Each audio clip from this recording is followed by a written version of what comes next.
I'm a proponent of universal birthright, which is a new worldview. It basically is a claim on the natural resources of the earth, an individual's claim on the collective natural resources of the earth by the sole virtue of birth.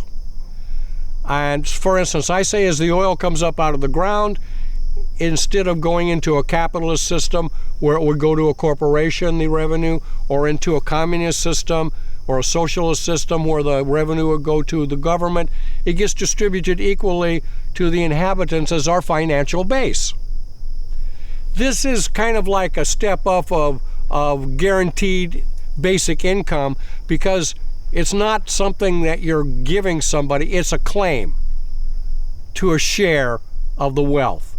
Now, and they say to me, well, this is totally crazy. How could this possibly work? By agreement. Whatever we agree to will manifest. So I'm saying that the oil companies, people that work for the oil companies still get paid for doing what they do. They just don't get to keep the oil. We funnel that through our body.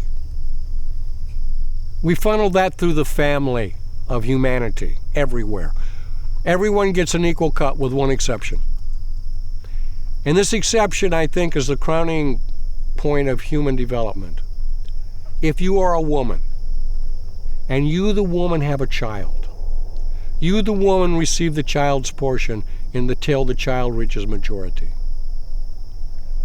This is the first and last blow to the patriarchy. So if you really want to see a bunch of free women running around, you know what to do. Support universal birthright. And all we need to do to bring this about is to agree to teach our children. So I taught my children, instead of what did you learn, Reuben, when you were a child? From your parents. We love you. Get a good education. Work hard, because you have nothing coming. You have no birthright. That is why I say that the idea of birthright itself has been the oldest taboo.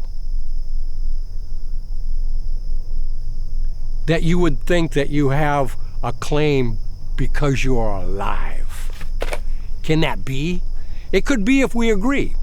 So this is what I call the glory and adoption covenant. This is kind of the predecessor of all religions. A fundamental agreement. So I taught my kids, look, I love you. Look, you share, you're an inheritant. You share a resource, a wealth, that's so great that we haven't even calculated it yet. But you share it with everybody you know and with everybody you don't know. So you must learn how to claim it, how to use it. So that's what I taught my children. And that's what we want to teach all of our children to the whole world. This one teaching changes everything. We don't beg for health care. We agree, and it manifests. It's there. The oil's coming up out of the ground now. We just let gangsters claim it.